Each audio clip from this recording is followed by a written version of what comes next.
The international bestseller, The DaVinci Code, owes its existence to a chance purchase made from a spinning stand outside a small provincial bookshop in central France over 35 years ago.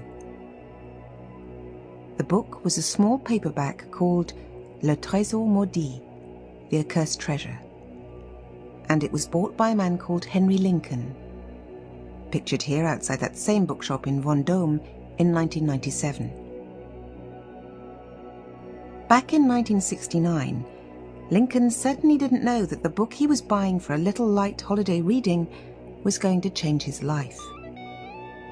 Le Trésor Maudit by Gérard de Sède told the story of a little-known village in the south of France, the now world-famous village of Rennes-le-Château.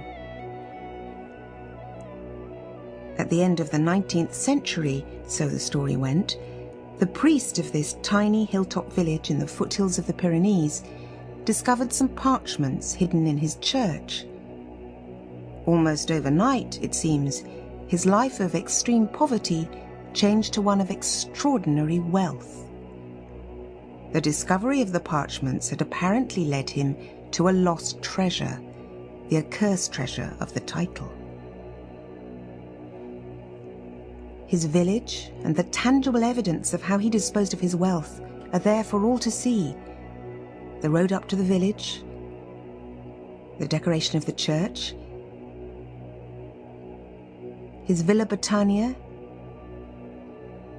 and its gardens, Belvedere and Tour Magdala, were all built with his money.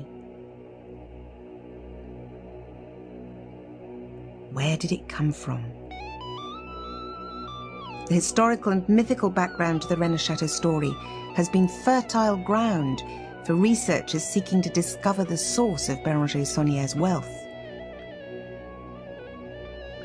Over the last 30 years, that quest has spawned an industry.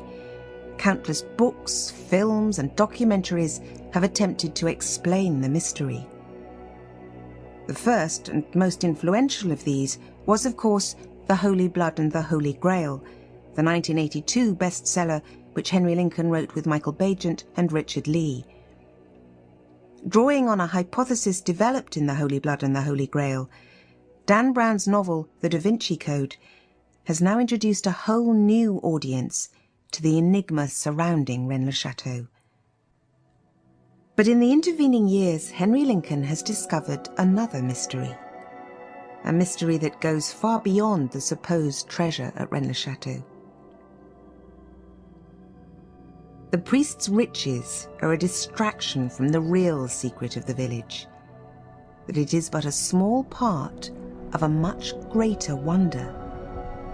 It is in fact part of one of the wonders of the ancient world. This programme seeks to explain why this little-known area in the Languedoc region of France could truly be described as a holy place.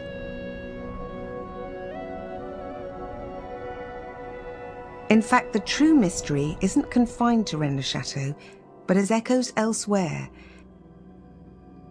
and is expressed in perfect form on a tiny island in the Baltic Sea.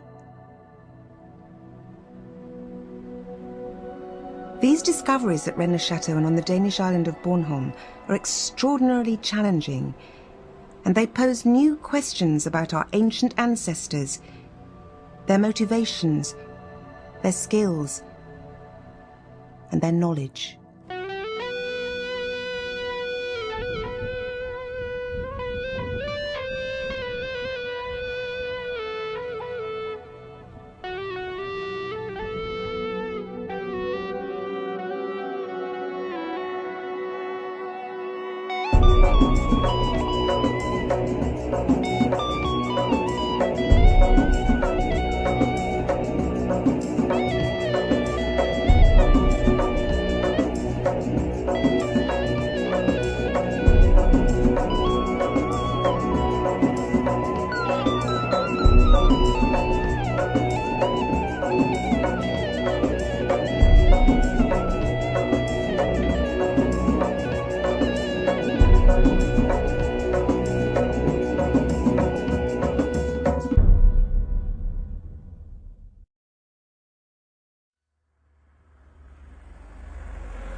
Over the last 30 years, Rennes-le-Château has transformed from a sleepy, remote mountaintop hamlet into a mecca for mystics, treasure hunters, New Age thinkers and seekers after the truth.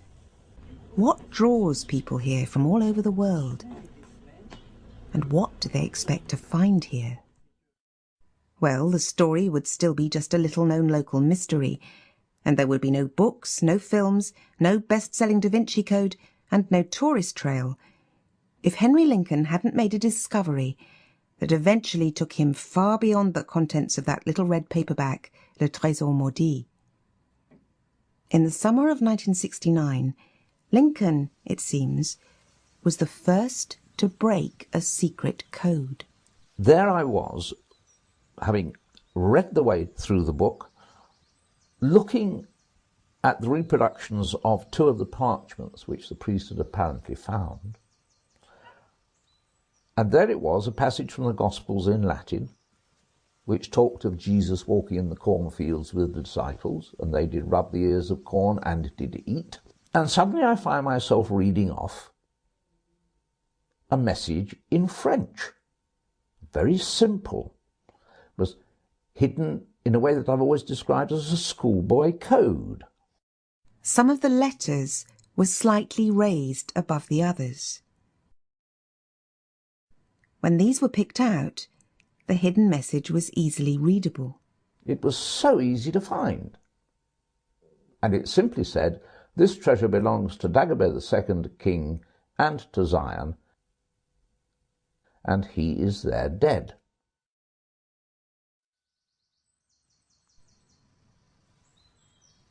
Nowhere in the rest of the book was there any reference to this decipherment. Was Lincoln the only person to have discovered this childishly simple code? Why hadn't the author mentioned it? For Lincoln, it was an incomplete solution. The book became his constant companion during the next months, the parchments providing hours of enjoyable distraction.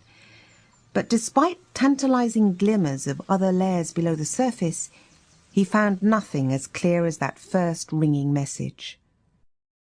However, the historical background to the story was fascinating. Rennes-le-Château is in the Languedoc, a region of France which is both overwhelmingly beautiful and blessed with many traces of its rich and turbulent past. It was here that the Cathar heresy took root, flourished, and was viciously suppressed by the Roman Church. In these mountains, the Knights Templar, proud warrior monks, established castles and commanderies. Arab invaders, Visigothic hordes, crusading armies, all passed this way. Behind the story of this 19th century priest and his discoveries lay centuries of fanaticism, faith and suffering, a complex and bloody history which was almost unknown outside France. To Lincoln, a television scriptwriter, the subject seemed made for a TV documentary. At that time there was a series being done by the BBC called Chronicle, which dealt with subjects of historical and archaeological interest. And I thought it would be a good subject for them. So I took it to the producer and he agreed. 2 years later, in 1972, the BBC aired Lincoln's first television documentary. And that programme, The Lost Treasure of Jerusalem, which told the story of the priest Béranger Saunière and his little village of Rennes-le-Château, was the first that anybody outside France had ever heard of this extraordinary story. But it wasn't the last.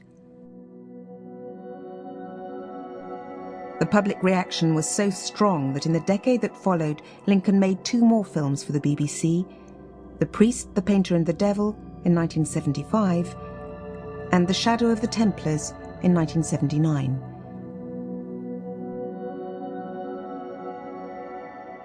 By the time the 3rd film was made, the research involved had become too much for one man, so Lincoln brought in 2 others to help, Richard Lee and Michael Bagent.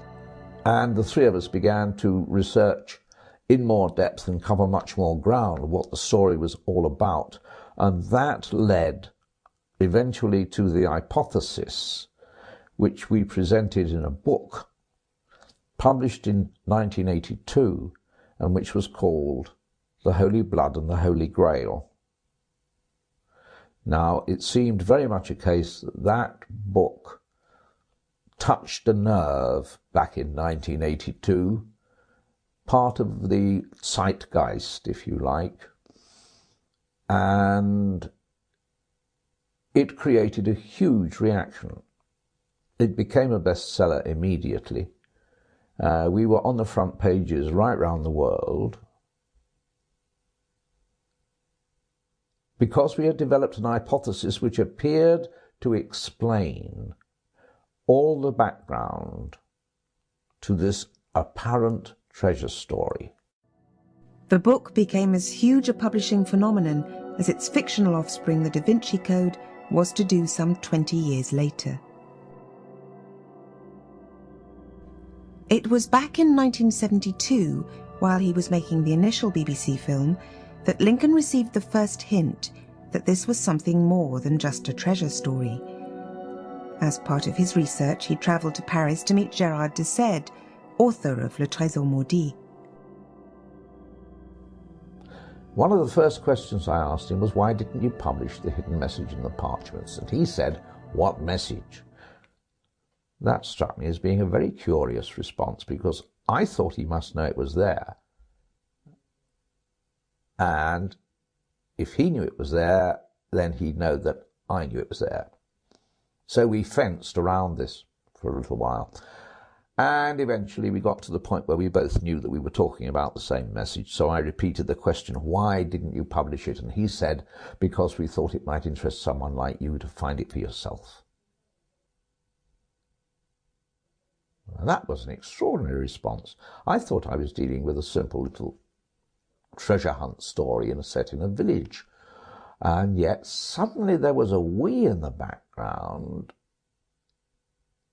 who thought it might be of interest to someone like me. There was something odd in the background, and I could sense it from that moment on. It would be another 7 years before Lincoln discovered the identity of that we in the background. It was the now infamous Priory of Zion. Lincoln's researches seem to suggest that the source of Béranger Saunier's wealth wasn't gold or treasure, but a secret of such significance that those protecting it would go to any lengths to safeguard its existence. All the clues, all the arcane twists and turns, the hidden codes, effaced tombstones, secret documents, paintings and statuary, the elements that sparked the imaginations of the BBC Chronicle audience through 3 films, suggested that there were people in the background who knew a great secret and were taking enormous pains to protect it. Yet at the same time, they seemed to be deliberately placing obscure hints to draw attention to its existence. Is the Priory of Zion a genuine secret society, an organisation hidden in the background and manipulating affairs? Well, there's no way of knowing. One of the key things about a secret society is that it's secret, and so we don't know what they know. All that we know is that an organisation surfaces in the 1950s, calling itself the Priory of Zion and lodging its statutes with the authorities in Annemasse. So before that registration in the 1950s, we have no certainty about this organisation at all. We only have what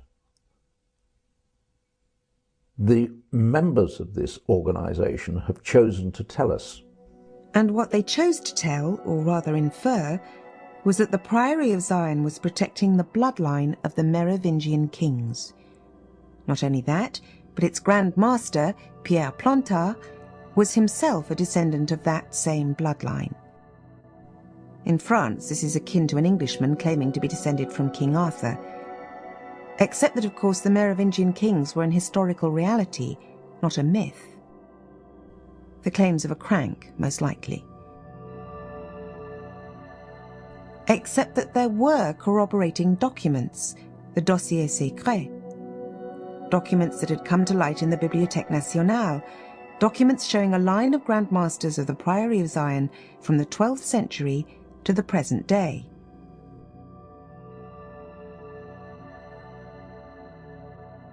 Fake, surely. Except that when researched by Lincoln, Bagent and Lee, it was found that each of the seemingly unrelated names on that list was subtly connected in ways which would require a very deep knowledge of European history for anyone to manufacture. Nothing was ever straightforward, nothing could ever be proven, and yet a trail of tantalizing clues and convoluted pathways pointed to something being protected, something being preserved down through the ages. The need to verify the scenario hinted at by Plantard, the Bibliothèque Nationale documents, the parchments, and indeed the activities of the priest Béranger Saunière, led Lincoln, Bagent and Lee to an extended study of European history. This fresh approach unearthed new discoveries and unexpected connections. Chief amongst these was the suggestion that the Priory of Zion may have been responsible for the creation of that enigmatic order of warrior monks, the Knights Templar. And with any investigation of the Knights Templar, it's hard to avoid dealing with the popular notion of their association with the myth of the Holy Grail. And in the early Grail stories, the Templars were referred to as the guardians of the Grail and the Grail family.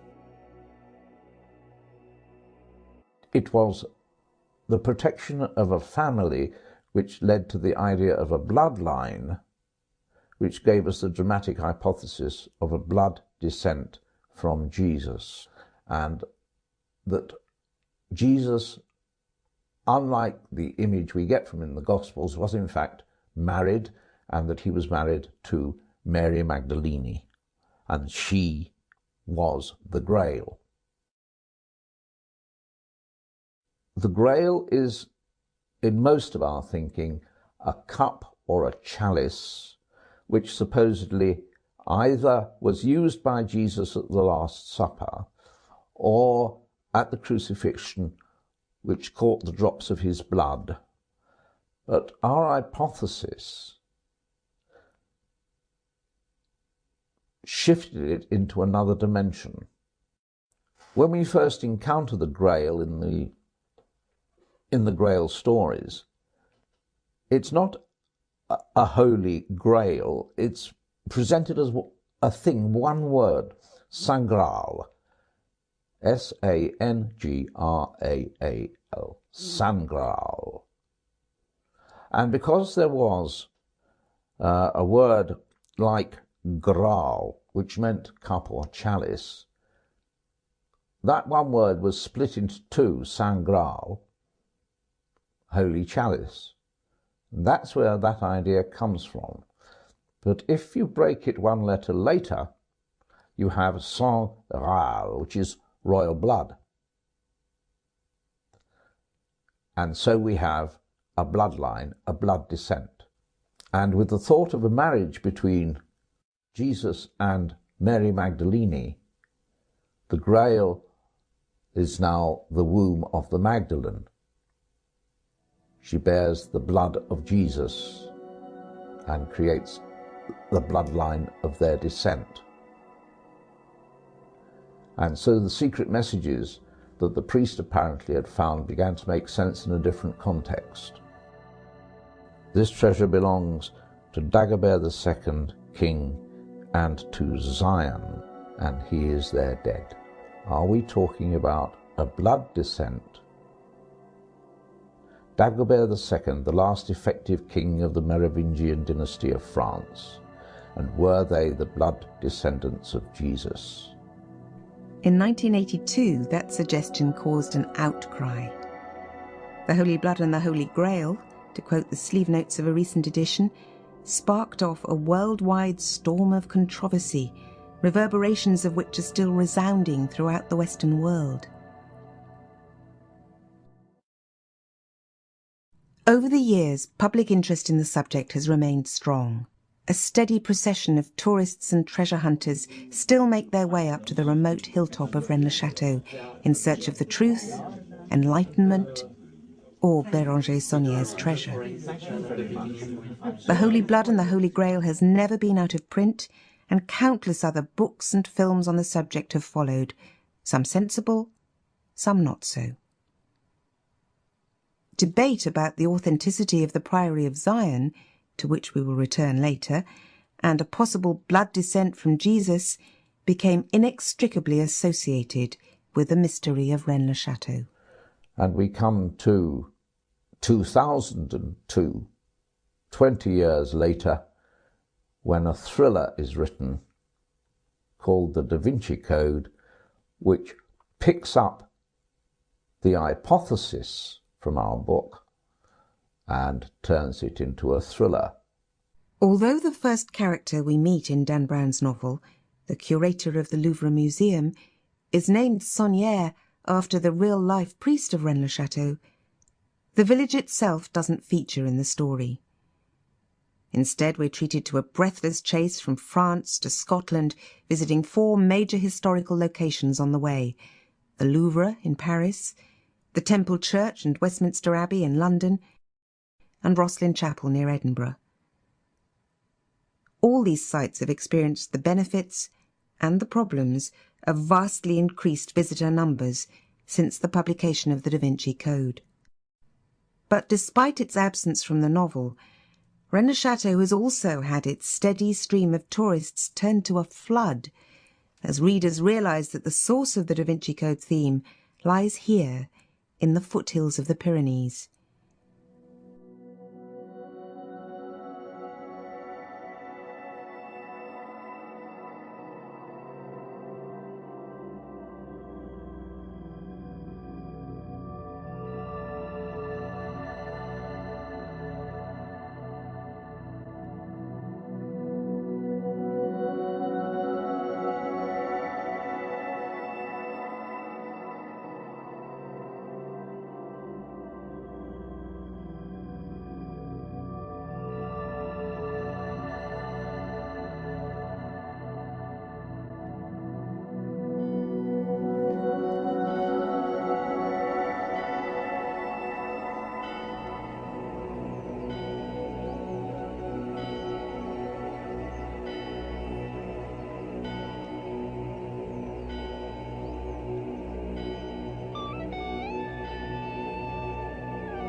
Rennes-le-Château now receives over 100,000 visitors a year. The isolated village community that Henry Lincoln first visited over 30 years ago has changed. In 2004, 5 years after his last visit to Rennes-le-Château, Lincoln saw for himself the effect that the Da Vinci Code phenomenon was having on the village that he made famous. When I first discovered the story of Rennes-le-Château back in the late 60s, almost nobody had heard of the village, and outside France nobody at all had heard of it. The story just existed as an account of a priest finding a treasure. So when I first stumbled onto it, the village was a little lost, remote peasant hamlet on the top of a mountain, peaceful. Now there's a place to park coaches. There are gift shops, bookshops, postcards, gifts. Rennes-le-Château is now a managed site. The church is only open at certain times.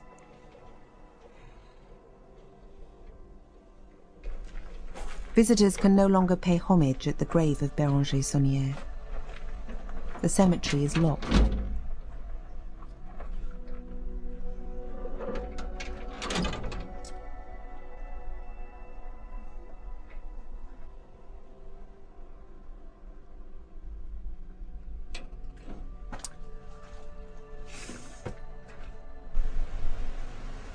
Saunière's body has been exhumed and transferred to a new memorial in the presbytery garden. You have to pay to get in here.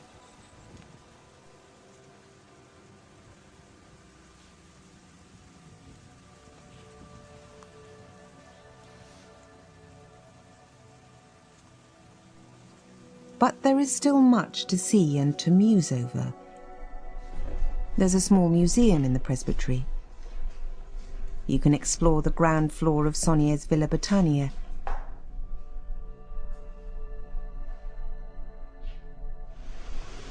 Walk along the Belvedere and climb his library tower, the Tour Magdala.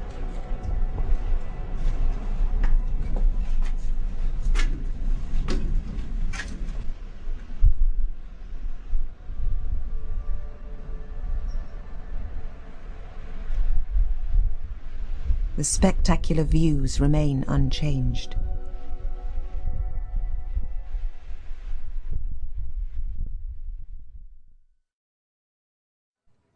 People come here for many reasons. But if they're hoping to find the Rennes-le-Château of Béranger Saunière, they're too late. And I have to say that I'm not very happy about what's happened, but then my opinion doesn't really matter. But I find it sad to see that it's attracted not just the treasure hunting lunatics, but also people who impose all sorts of other ideas and angles of approach onto what is essentially a story which is much more important than they seem to realize. Because there is another story to Rennes-le-Château, a story that few of the thousands of visitors are aware of.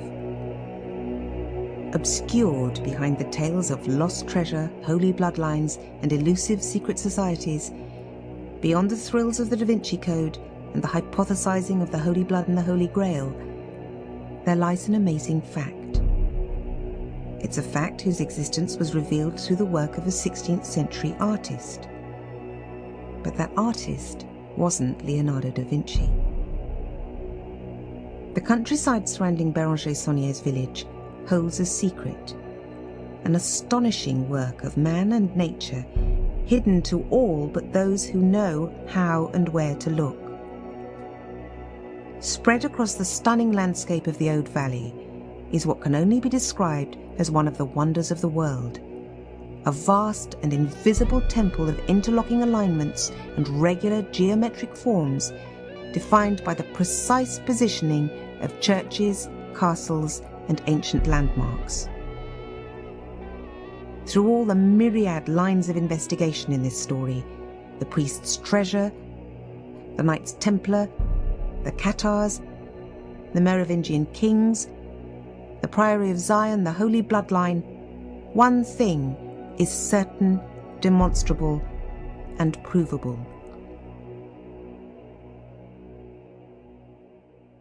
It is that Rennes-le-Château is part of an extraordinary, invisible phenomenon.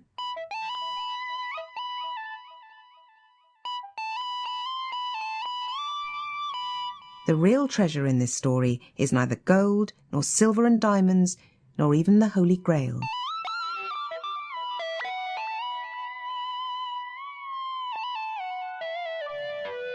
At its simplest, it is a 5-pointed star. A pentacle. And at one point,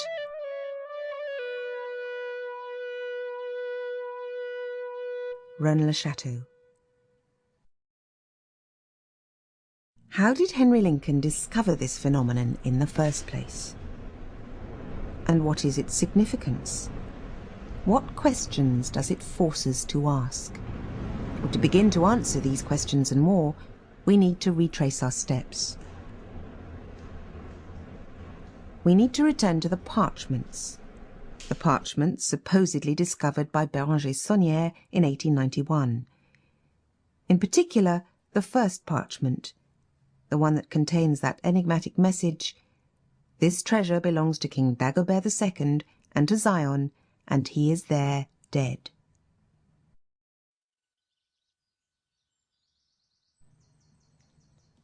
In preparation for the first BBC film in 1971, Lincoln spent much time contemplating the parchments.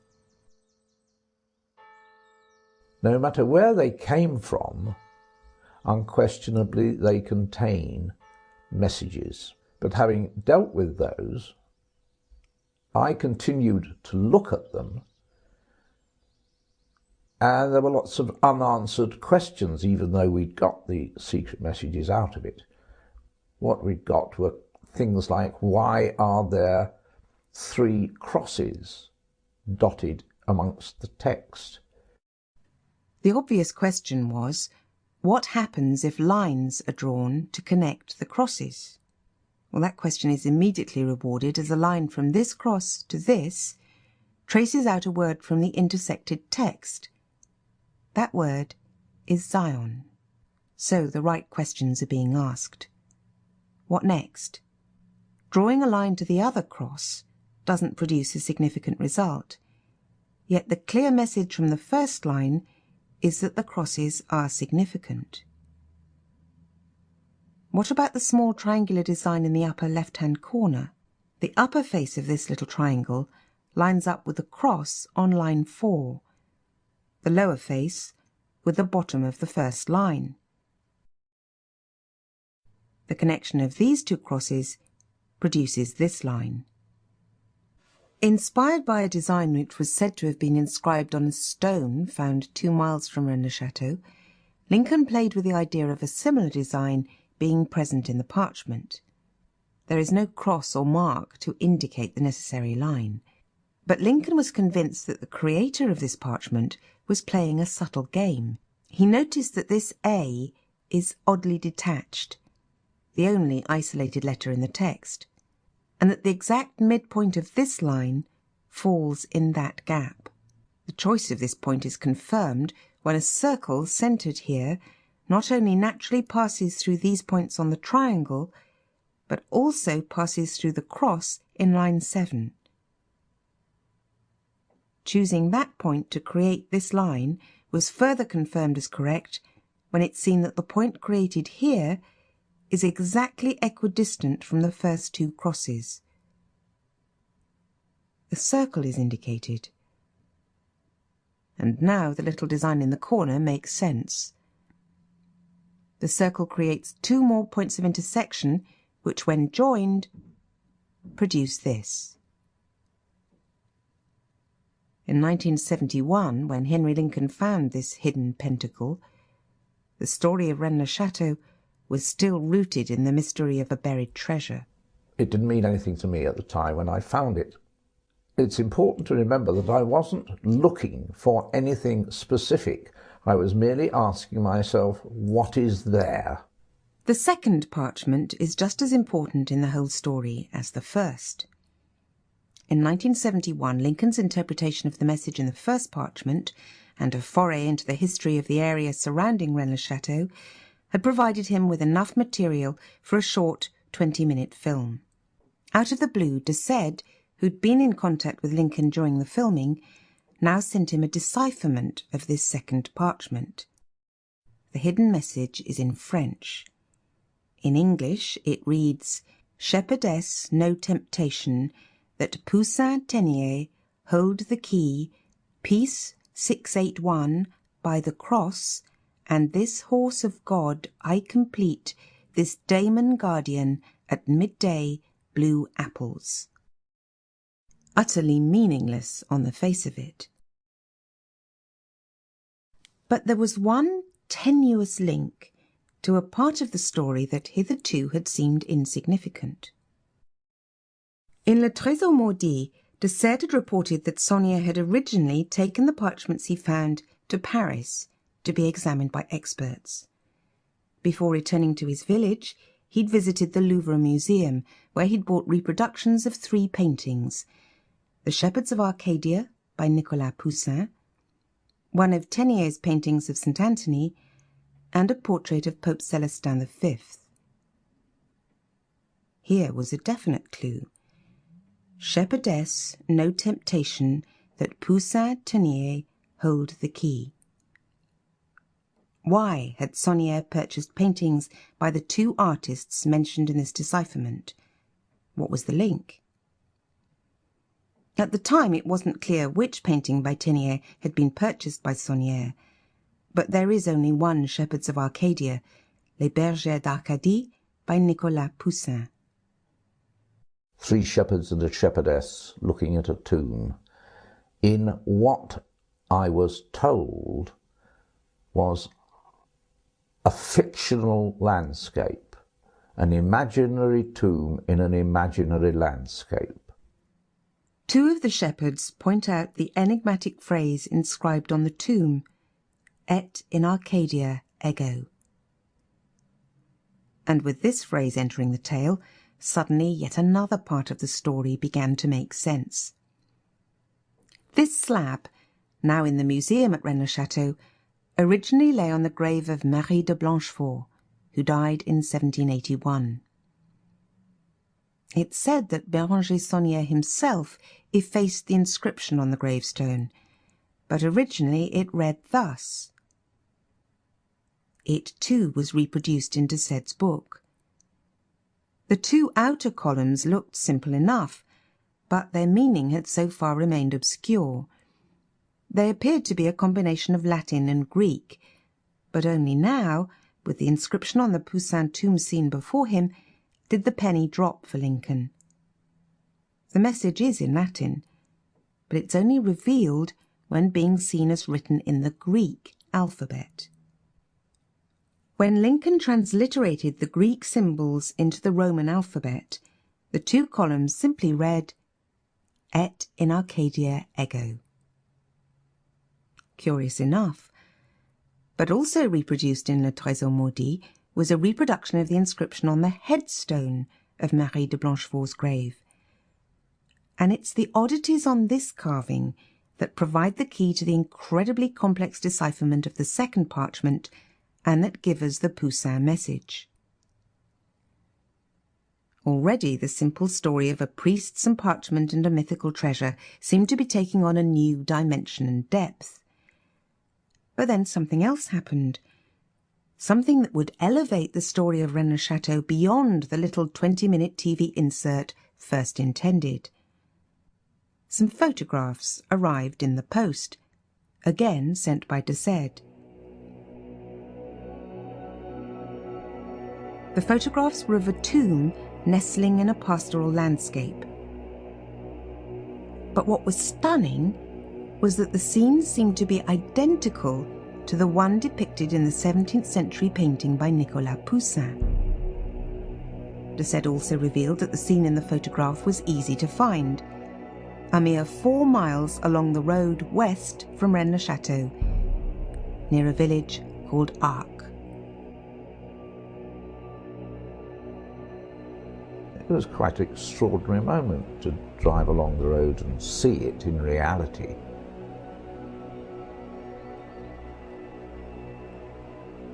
There are arguments, of course, about how old the structure is. There isn't any evidence for its age. The question of whether Poussin painted that tomb remains open. There is no question, though, that he painted the landscape. somebody could later have built the tomb to complete the picture. Or maybe it's been there for centuries. We just don't know. Having found the imaginary tomb in the imaginary landscape, which proved to be a real tomb in a real landscape, it's very sad to realize that that tomb now no longer exists. It was destroyed by the owner of the land because he was sick and tired of people coming and trying to break it open to find their mythical treasure.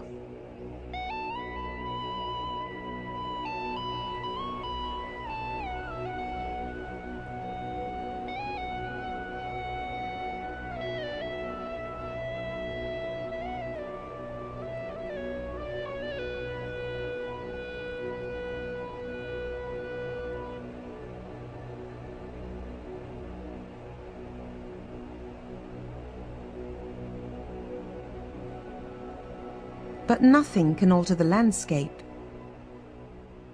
or the scene depicted by Poussin. Clearly this painting was important in the trail of clues which was now being uncovered.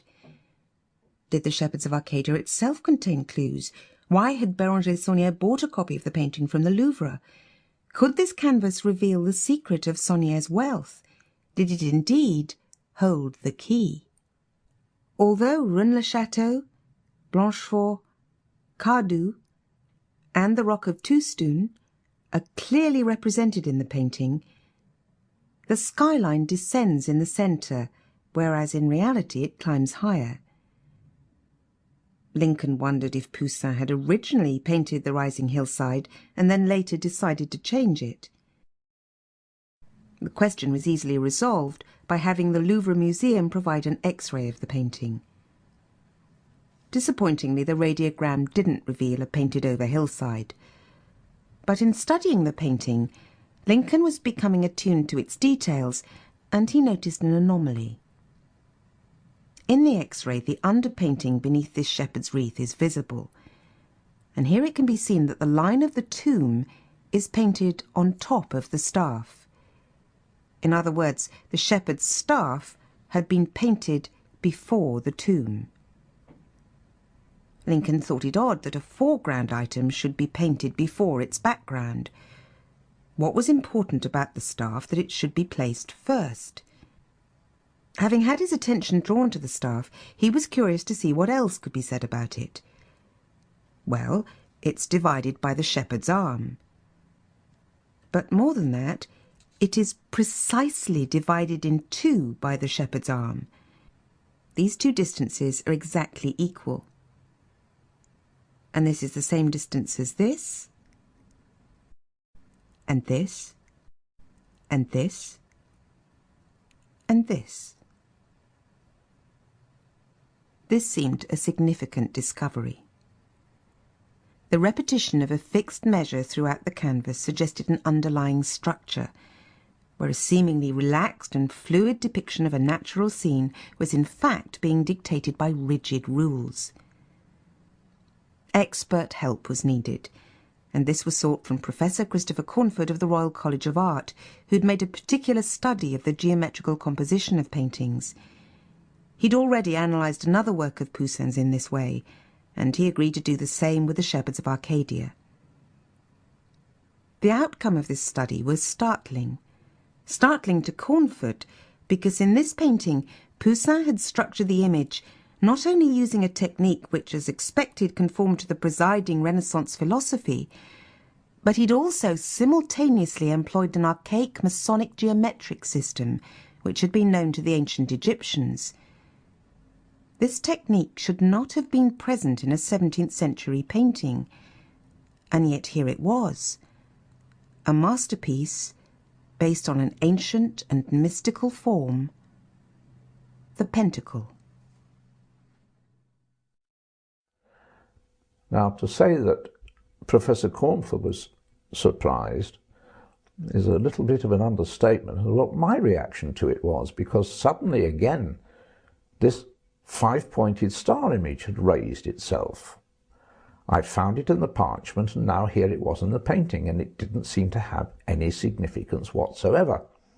It was a long time later, when researching other aspects of the story and asking other simple questions, why was the church dedicated to Mary Magdalene, that we discovered that Mary Magdalene was regarded as the medium of a secret revelation.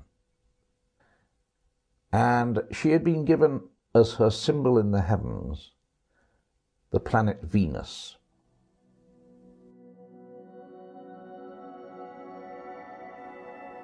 And now, curiously, we come back again to geometry, because each planet, as it revolves in the heavens, creates alignments. There's only one planet which creates a regular figure in the heavens, and that planet is Venus, the Magdalene, and the design which she draws in the heavens is again a five-pointed star. Why? There was the crucial question. Why was the five-pointed star appearing again and again in this story? What possible significance could it have? Professor Cornford knew that Lincoln was seeking the answer to a puzzle and was aware of some of the background to the story. In concluding his report on the painting, he made the following unexpected suggestion. Would it be worthwhile testing the map for the presence of pentagonal angles and vectors? Look for geometry in the landscape.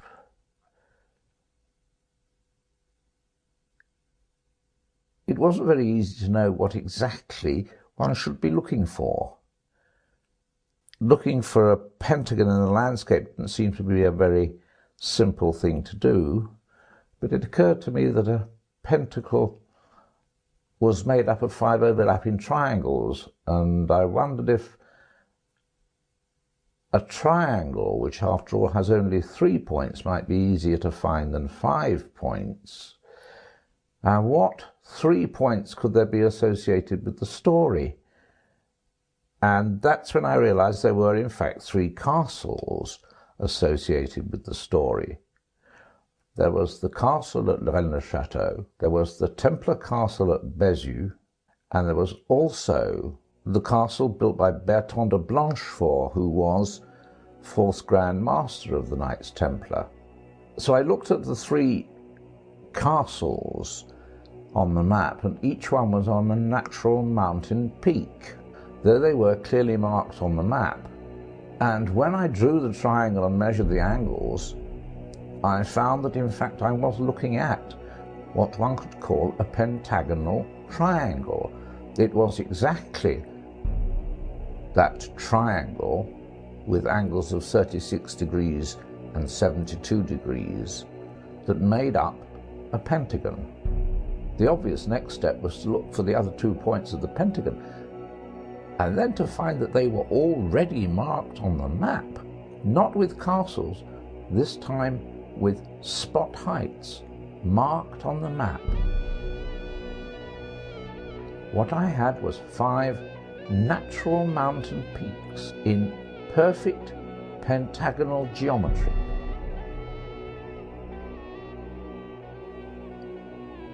Now that was extraordinary.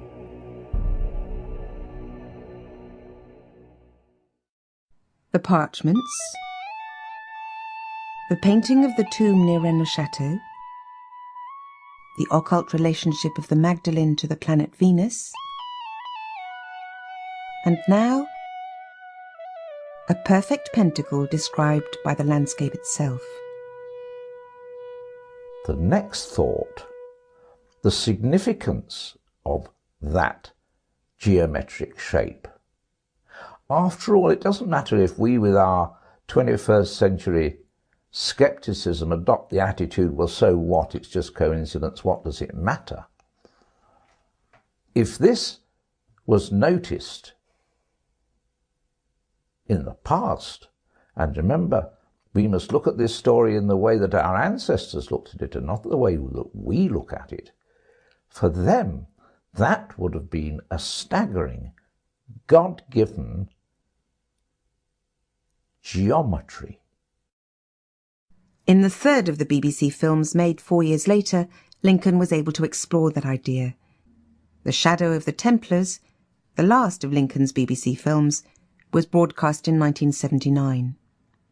And David Wood, one of the viewers of that programme, who was a skilled and trained cartographer, was intrigued by the idea, and he, knowing about cartography, looked at it and in his own way then found additional geometry.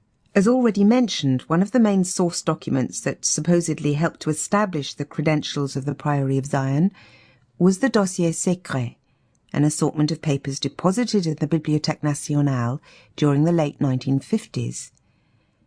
Many other obscure pamphlets and papers relating to the Rennes-le-Château story were deposited around the same time, and among these was a small booklet called Le Serpent Rouge.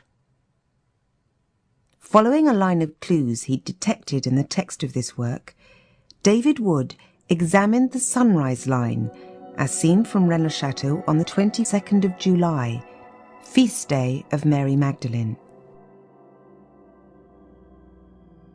It was said that on that day the sun is seen to rise directly over Blanchefort. When he drew this line on the map, Wood found that it passed precisely through the church in the village of Arques. A line in Le Serpent Rouge reads, "On his white rock, looking beyond the black rock towards the south." Blanchefort means white fort, and on the same mountain, towards the south, is Rocannègre, black rock. Extending a line from Blanchefort to Rocannègre, Wood found it struck the church at Rennes-les-Bains precisely. What's more, this line sits at an exact 90 degrees to the sunrise line. Another line in the Serpent Rouge reads, "Find the line of the meridian in going from east to west." The Paris meridian, which was only replaced by the Greenwich meridian in 1884, passes Wood's sunrise line between Blanchefort and Arques. The angle between these two lines is 72 degrees, the base angle of a pentagram. Again following clues in the booklet, Wood measured the distance between Arques and Rennes-le-Château and divided it into 6. The second division from Arques along the sunrise line fell exactly on the Paris meridian, and he saw that the distance from Rocannègre to Rennes-les-Bains was identical to one of these divisions.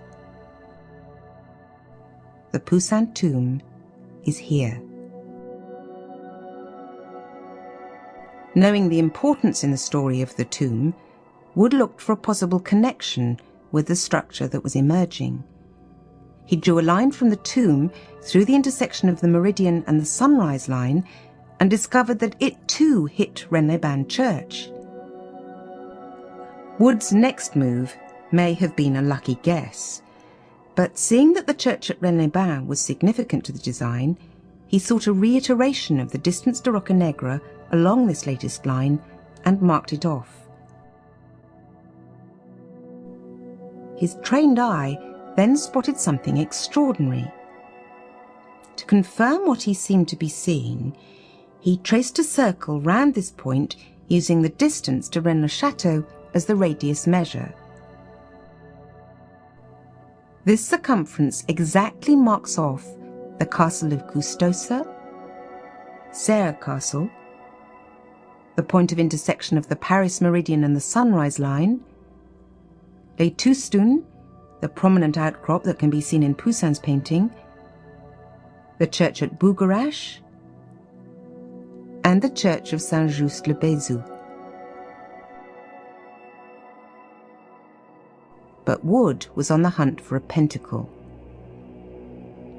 Marking off the essential 36-degree angles within the circle, produced this. An astounding discovery. For David Wood, this was the start of a line of inquiry that would eventually result in the publication of his own book, Genesis, in 1985.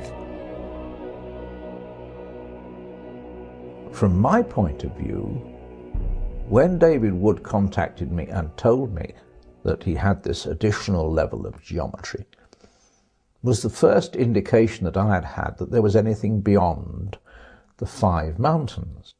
And I realized that his discovery left to one side that original discovery, my pentacle of mountains, which had led him to it.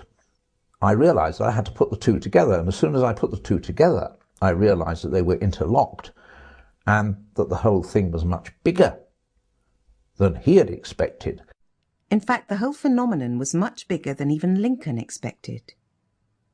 For Rennes-le-Château wasn't the only place to be revealing its geometric secrets.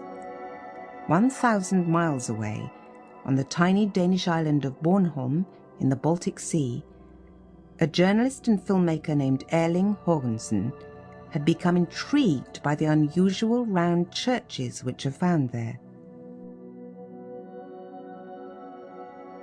Well, you see, I am born at Bornholm, and I had spent some time in Copenhagen studying at the university.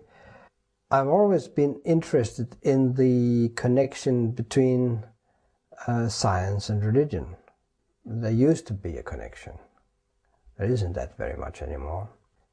And coming back to Bornholm made me interested in the medieval churches on this island. And I thought, since there are 4 round churches on this little, actually squared island, it might not be totally stupid to think that there could be an overall plan placing these 4 round churches. Since they are so geometrical in their shapes, they have squared towers and everything, so there is a lot of also symbolic things connected to the architectural geometry in these churches. Østerlars, Olsker, Nyke, and Nylars. 4 completely unique round churches amongst the 15 churches that serve the community of Bornholm. So I thought there might be the possibility that there were an overall idea in placing them.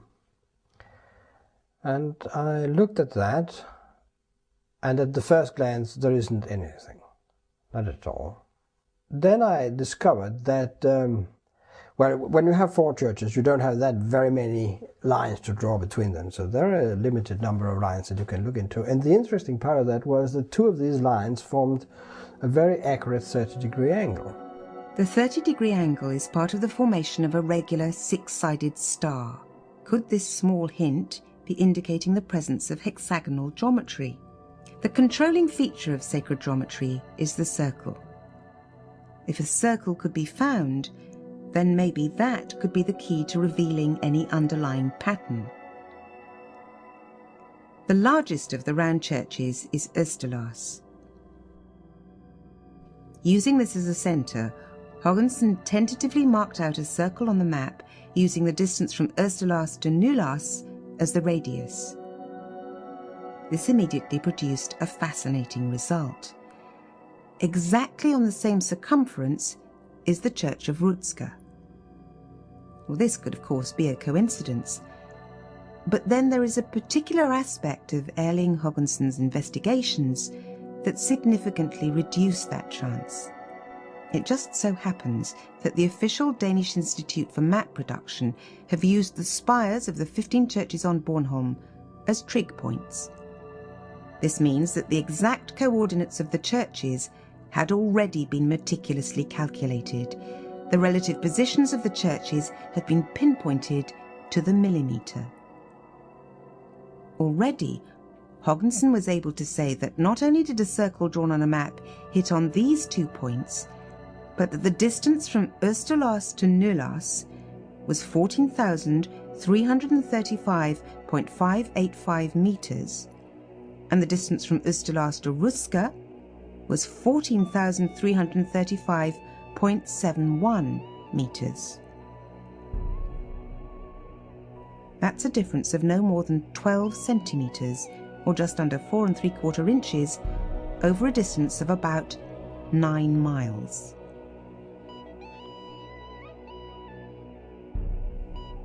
And then when I have established how that geometrical relation was, then I discovered that there was also another one connected to that geometry, and then there was another one, and then there was another one, and it's like grabbing a carpet and you draw in one corner and everything sort of followed.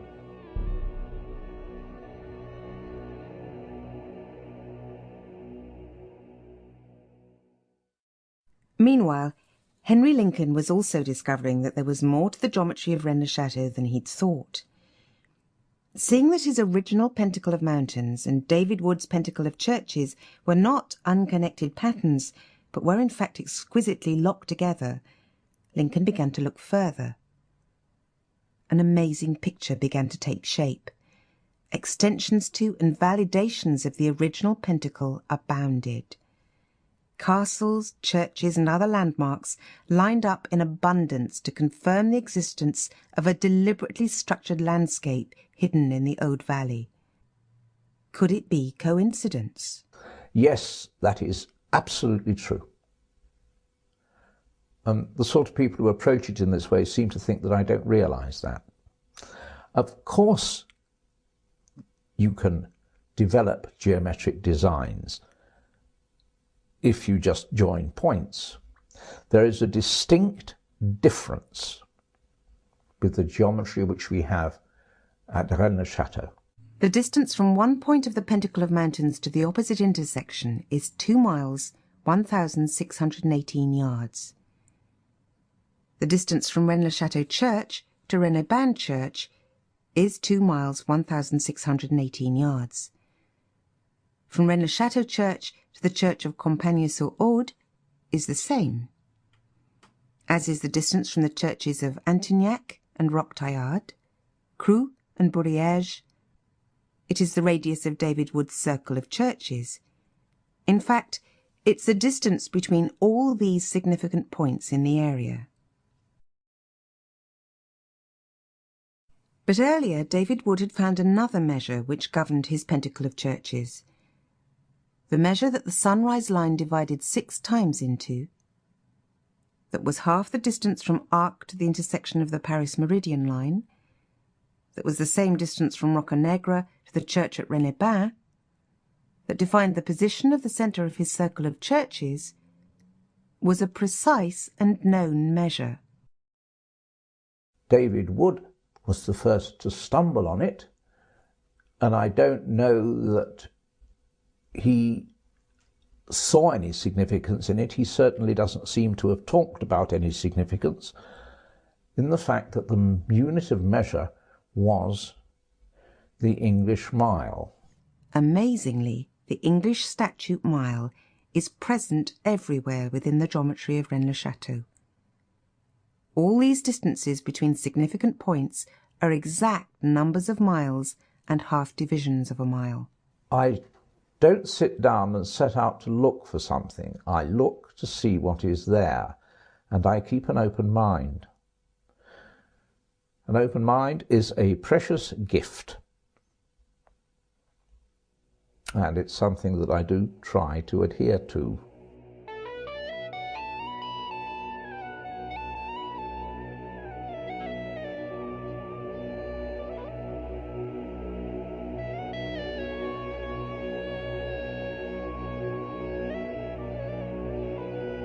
A pentacle of mountains, sacred landscape geometry, and now fixed measures, the church circle and the mile. Extraordinary discoveries which Lincoln published in his book The Holy Place in 1991. Coincidence had built upon coincidence until another explanation besides chance must be sought. But what explanation is there?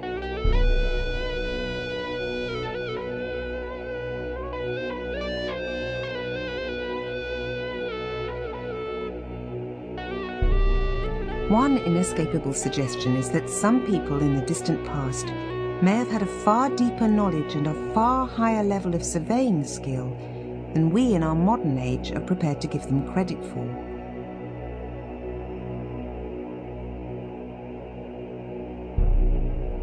But why express that knowledge in this way? What could be the possible purpose of creating such an enormous work that is on the one hand magnificent in its achievement, and on the other invisible to all but those who know where and how to look? The context of the discovery doesn't help in the search to find an answer. A story in a cheap paperback, a priest who becomes mysteriously rich, parchments of uncertain provenance, a secret society of dubious origin, a 17th century painting. Nothing in the trail that led to the discovery helps to explain or validate the discovery. There is, however, one presence always in the background of this story which cannot be ignored.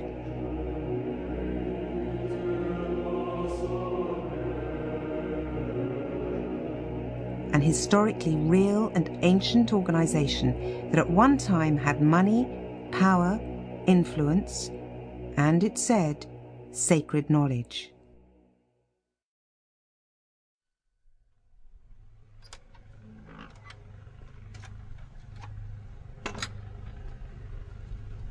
"1,000 miles away on Bornholm, Erling Hoggensen was detecting their presence too. Historically, round churches have always been associated with the Knights Templar. And in the 12th century, at the time they were built, Denmark's links with the order were surprisingly strong. The Danish Archbishop of Lund between 1137 and 1177 was Eskil. He was a good friend of Bernhard of Clairvaux, who was the protector for the Templars. And the Grand Chapter of the Templars were in Clairvaux at the time where Eskil were down there for 7 years. He was actually down there in many occasions. And he spent 7 years down there at the time where we can see from historical records that they actually made plans for the Crusades in Baltic. And Templars, of course, and Crusades, they are closely connected. In particular, when we talk about supply for a fleet, which was this crusade had to do with conquering the Baltic countries there, the Estland, Letland and Lithuania. And Denmark was in charge of that, or became in charge of that after this meeting in Clairvaux together with Eskil and the Pope Alexander III. So we can see there is a very, very close connection to that area, which actually is the heart of the Templars at the time. Yeah, well, when I first had the thought that there could be a Templar link between Bornholm and this knowledge, I thought about that if the Templar were involved and had done these churches and had then connected that with geometry, it was not unlikely that I could have done something like that somewhere else. And then I remembered the television program that Henry made and thought that there might be a good possibility that they have done it down there in the area of Rennes Chateau. And I thought I would contact Henry Lincoln and tell him that. So I contacted him, I called his agent, and eventually the agent had talked to Henry, and we talked then over the phone, and I said to him, I think if you look down there at the churches, you might find that they are connected in a geometrical pattern. And there was a pause, and then he said, did you read my book? And I said, yes, because at that time I had with great interest read the Holy Blood, Holy Grail, and I thought that was what he meant. But then it turned out he didn't mean that one. He meant another one that he has just recently published, a book that was at that week going to be published in France called The Holy Place. It was the Knights Templar that seemed to tie together the geometry of Rennes-le-Château and the geometry of Bornholm. The two lines of research were drawn into one when Lincoln and Hogginson began to work together. Their collaboration produced a series for television in 1992, which was broadcast as The Secret of the Templars, and in 2000 their book, The Templars' Secret Island, was published. The authors explored the idea that the Knights Templar had been protecting a secret knowledge obtained in the Holy Land, and that for some reason in the 12th century they sought to express or preserve that knowledge in the landscape of Bornholm and Rennes-le-Château. Lincoln and Hogginson were also able to demonstrate the exquisite detail of the geometry on Bornholm and show not only the incredible accuracy of the positioning of the churches, but also that the geometry itself is both elegant and purposeful. Incredibly, the Bornholm geometry contains solutions to ancient mathematical problems. An amazingly accurate method for calculation of circumference without using pi, the trisection of the angle, a mathematical problem that's exercised the greatest of minds for centuries, solved with incredible accuracy on the island of Bornholm. And again, there's that anachronistic presence of a fixed measure, the mile, a standard that wasn't supposed to have been established until 1593. Does the geometry of Bornholm and Rennes-le-Château have something to teach us about our units of measure?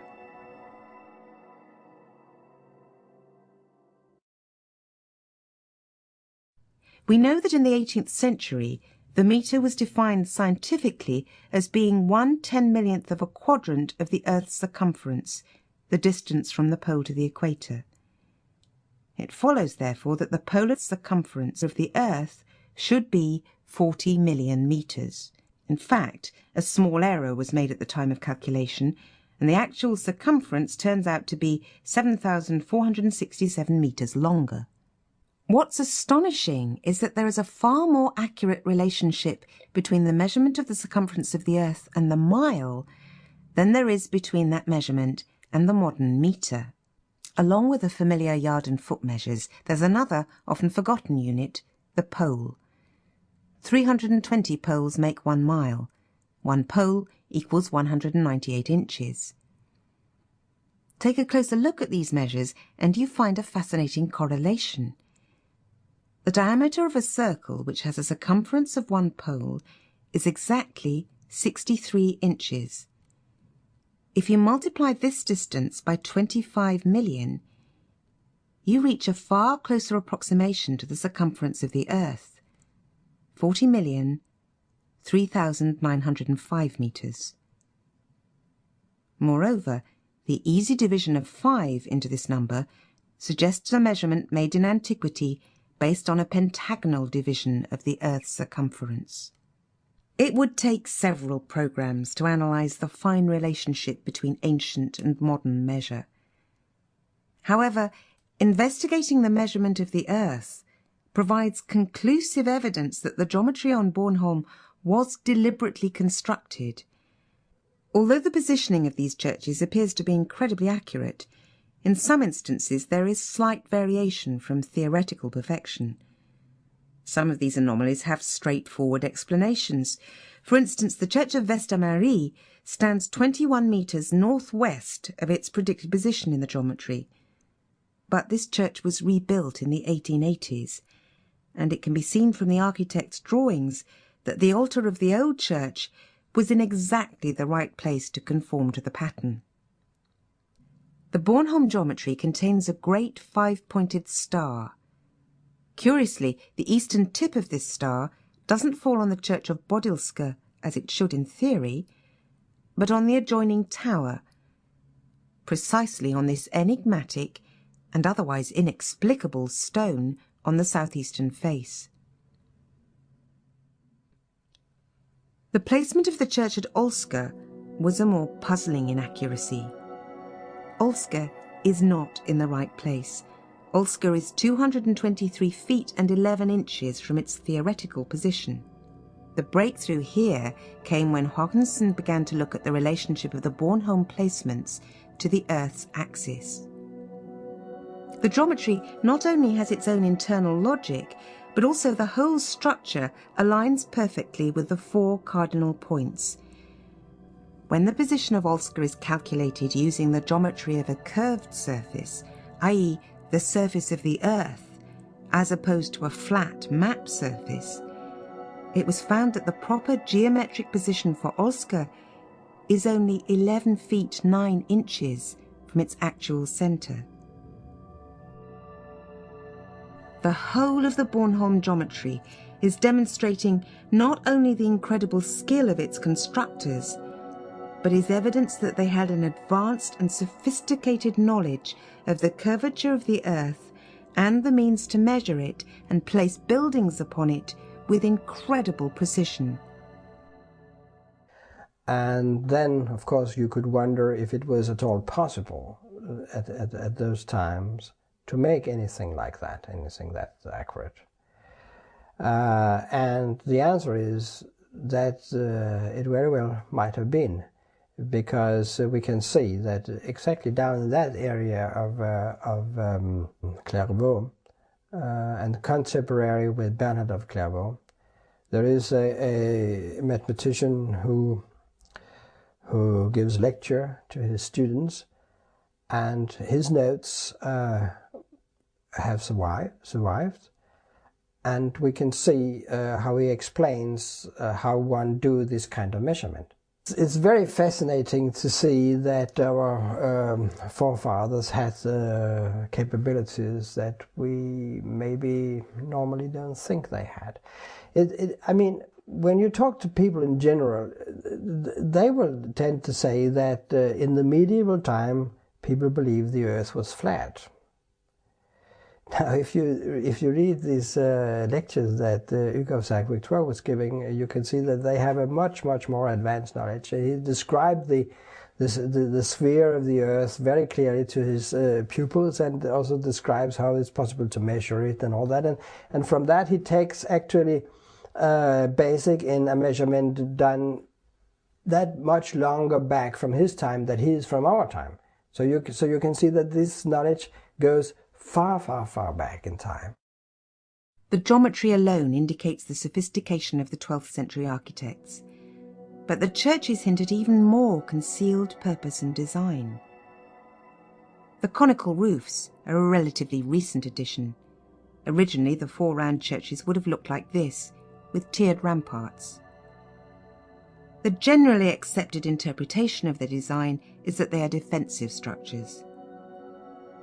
But if the churches did have a defensive function, then their positions in the landscape were poorly chosen. These openings, sometimes described as arrow slits, are impractical. They'd be useless for that purpose in the event of an attack. So what could their true purpose be? Well, it can be shown that the slits and holes in the inner and outer rotundas of Oosterlaas, at least, are designed to observe the rising and setting of the sun at the summer and winter solstices. All the round churches have this inner and outer rotunda, and alignment of 2 gaps in the wall at this distance apart provides a very accurate way of defining particular points on the horizon. The evidence suggests that the churches of Bornholm could be a network of calendrical observatories joined together by a precise geometry that is in turn locked into the curvature and division of the surface of the Earth.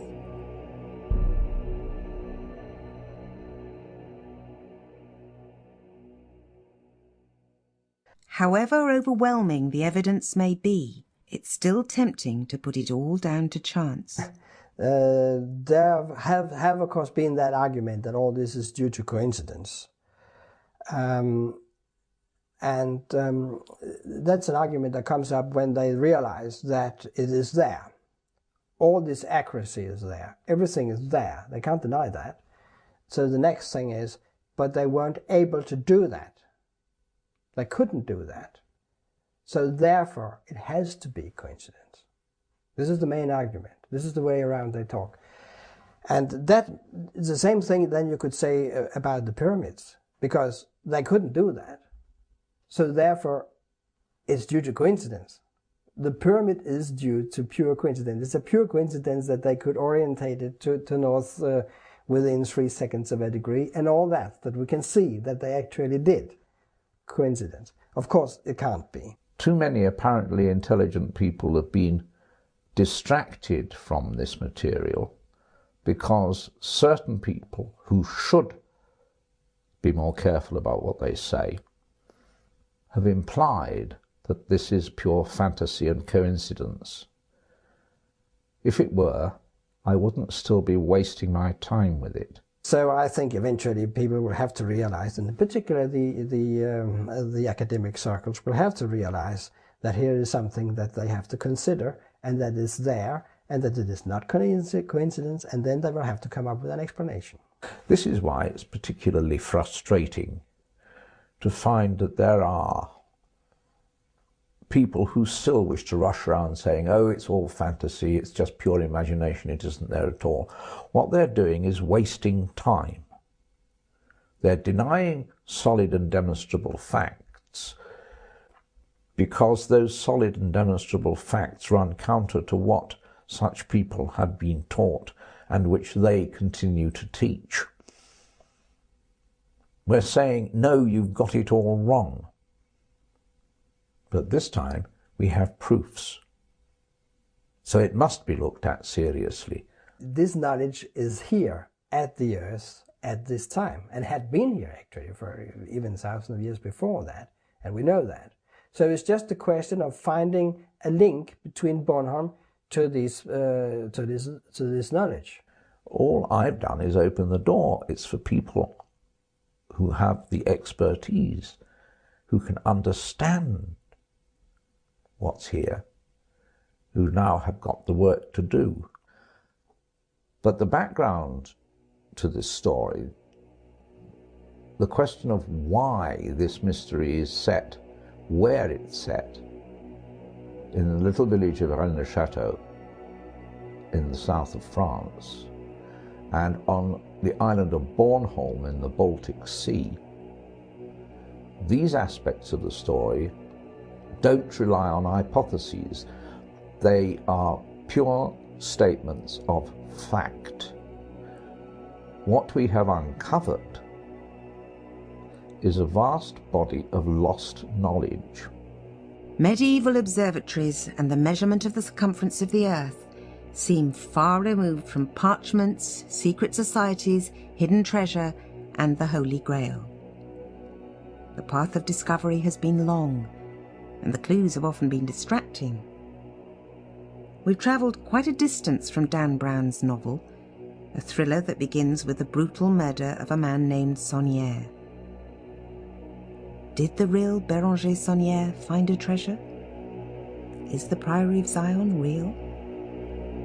Did Mary Magdalene carry the bloodline of Christ to France 2 millennia ago? Perhaps we in turn need to murder the mystery of Béranger Saunière in order to get at the truth. We should stop wasting time.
outside France. To Lincoln, a television scriptwriter, the subject seemed made for a TV documentary. At that time there was a series being done by the BBC called Chronicle, which dealt with subjects of historical and archaeological interest. And I thought it would be a good subject for them. So I took it to the producer and he agreed. 2 years later, in 1972, the BBC aired Lincoln's first television documentary.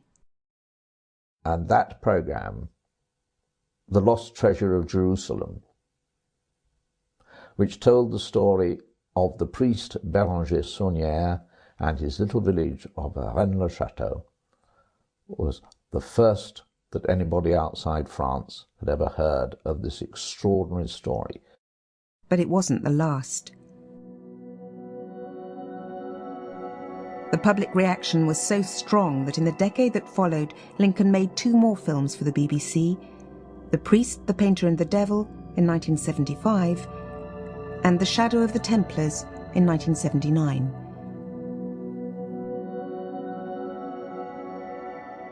By the time the 3rd film was made, the research involved had become too much for one man, so Lincoln brought in 2 others to help, Richard Lee and Michael Bagent. And the 3 of us began to research in more depth and cover much more ground of what the story was all about. And that led eventually to the hypothesis, which we presented in a book published in 1982 and which was called The Holy Blood and the Holy Grail.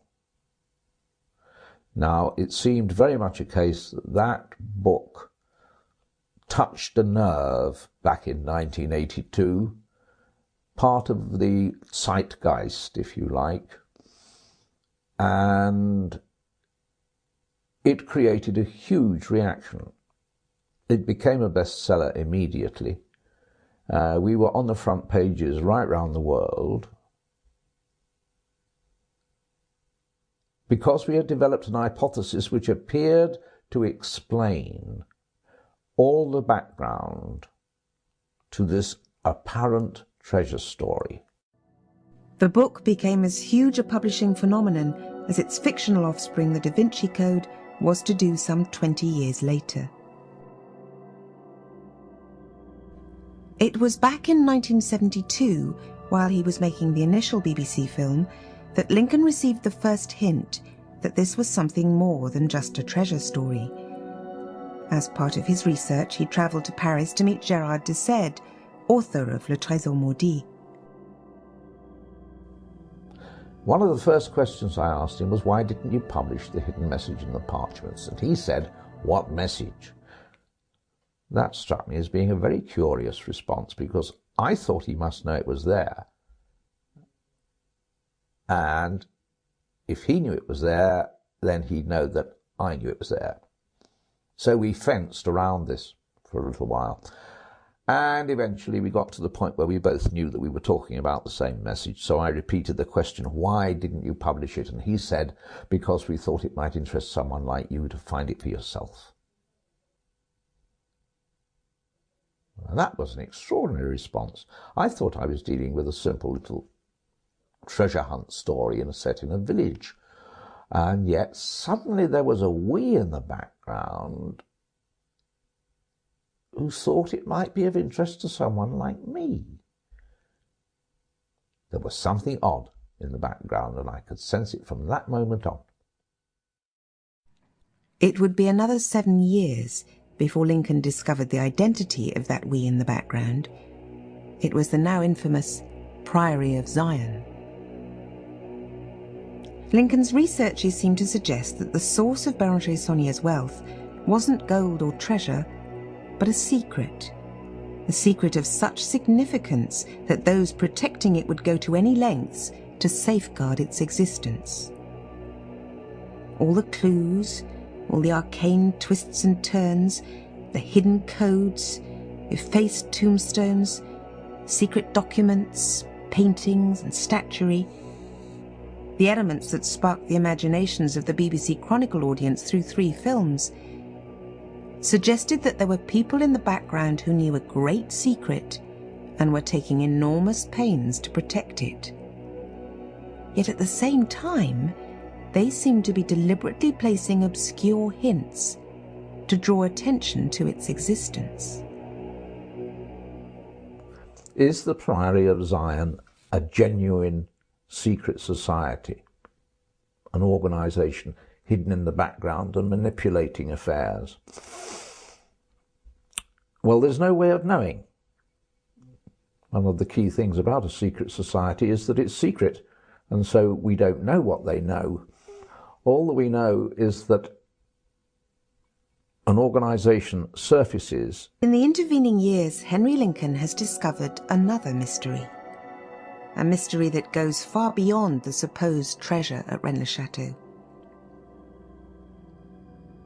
The priest's riches are a distraction from the real secret of the village, that it is but a small part of a much greater wonder. It is in fact part of one of the wonders of the ancient world. This programme seeks to explain why this little-known area in the Languedoc region of France could truly be described as a holy place.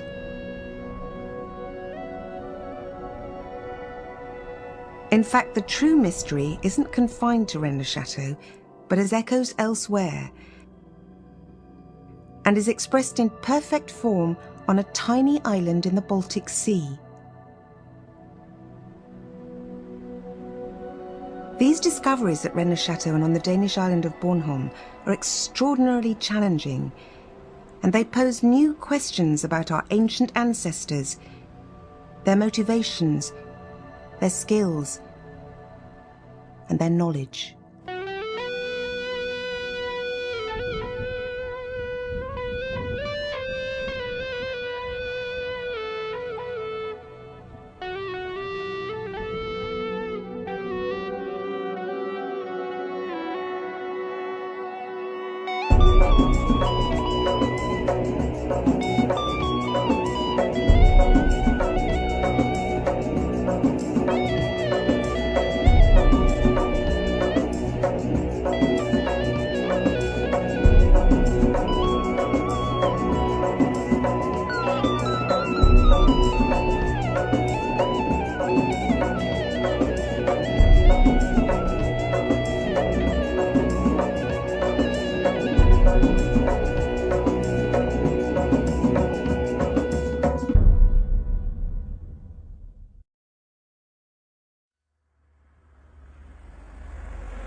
Over the last 30 years, Rennes-le-Château has transformed from a sleepy, remote mountaintop hamlet into a mecca for mystics, treasure hunters, New Age thinkers and seekers after the truth.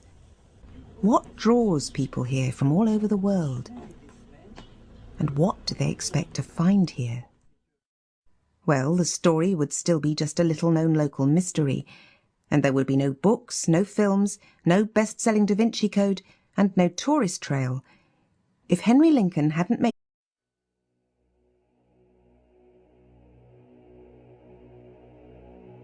the international bestseller, The DaVinci Code, owes its existence to a chance purchase made from a spinning stand outside a small provincial bookshop in central France over 35 years ago.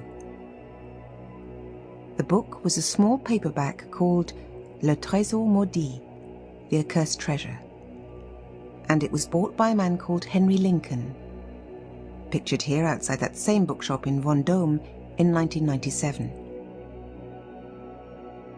Back in 1969, Lincoln certainly didn't know that the book he was buying for a little light holiday reading was going to change his life.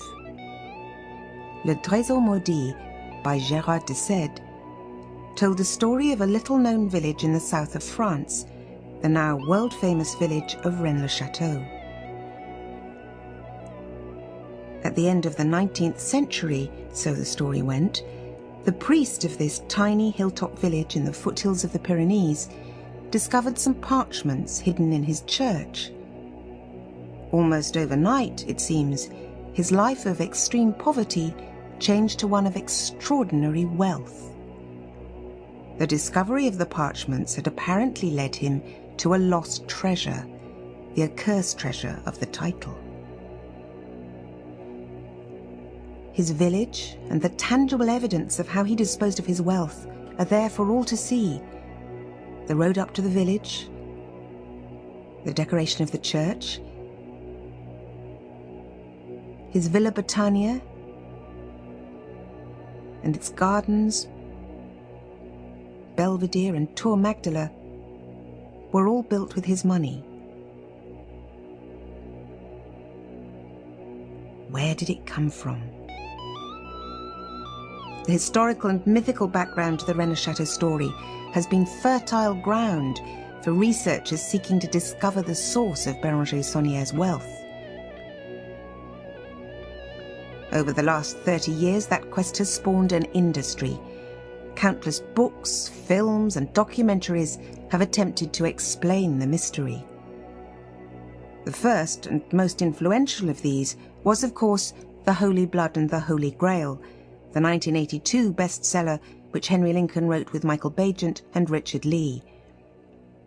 Drawing on a hypothesis developed in The Holy Blood and the Holy Grail, Dan Brown's novel The DaVinci Code has now introduced a whole new audience to the enigma surrounding Rennes-le-Château. But it a discovery that eventually took him far beyond the contents of that little red paperback, Le Trésor Maudit. In the summer of 1969, Lincoln, it seems, was the first to break a secret code. There I was, having read the way through the book, looking at the reproductions of two of the parchments which the priest had apparently found. And there it was, a passage from the Gospels in Latin, which talked of Jesus walking in the cornfields with the disciples, and they did rub the ears of corn and did eat. And suddenly I find myself reading off a message in French.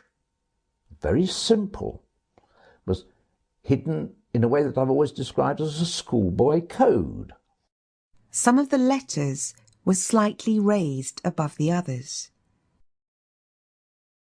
When these were picked out, the hidden message was easily readable. It was so easy to find. And it simply said, "This treasure belongs to Dagobert II, king, and to Zion, and he is there dead."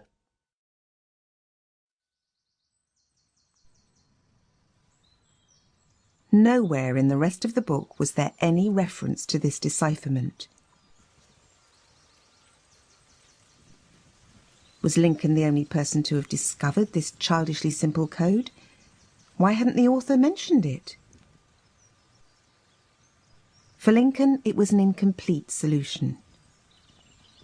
The book became his constant companion during the next months, the parchments providing hours of enjoyable distraction.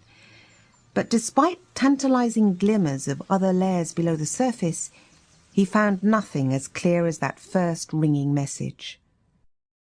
However, the historical background to the story was fascinating.